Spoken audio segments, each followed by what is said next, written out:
Hello, we will be discussing your solution to one of the questions that you answered during the assessment. Can you walk me through your thought process for the sliding window maximum problem?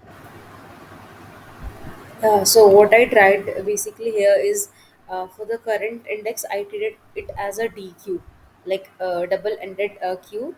Like I choose that data structure, so which will allow the removal from front as well as from the back. So the front, I use the shift method to remove elements when the window slides in, as the window is sliding by one, and from the last, I'm using pop. So what I'm trying to do is that I'm maintaining a the current index DQ, where elements are stored in a decreasing order of their values, and it will only contains the indices of the elements in the current sliding window. So what I try to do is that for each element in the array, like I have removed the indexes that are out of current window from the front, and for that I've used the shift method.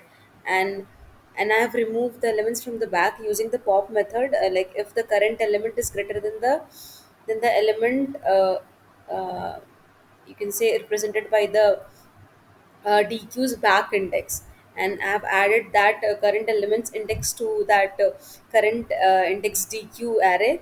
And I mean and the element at the front, as it shorted, so at the front it would be maximum of the current window. So that I tried using in this code.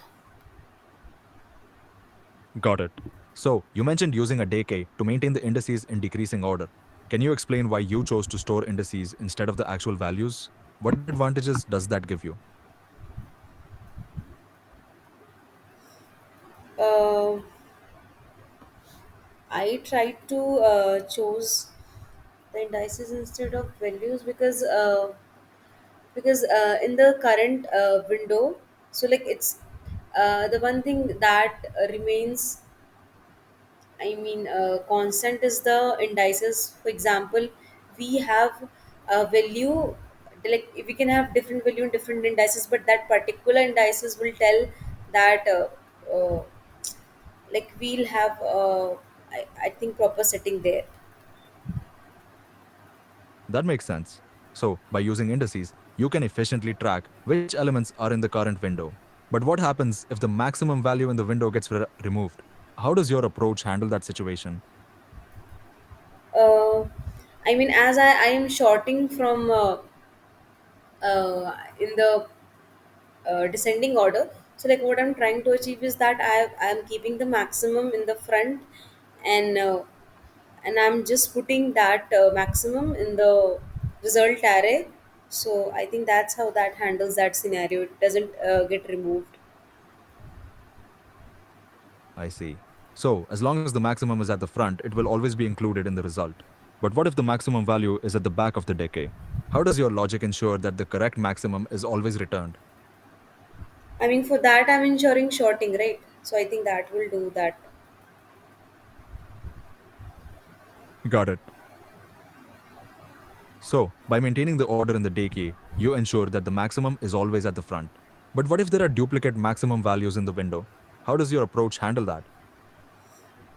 I mean, if there are duplicate maximum values, then what do I understand from the question is that we have to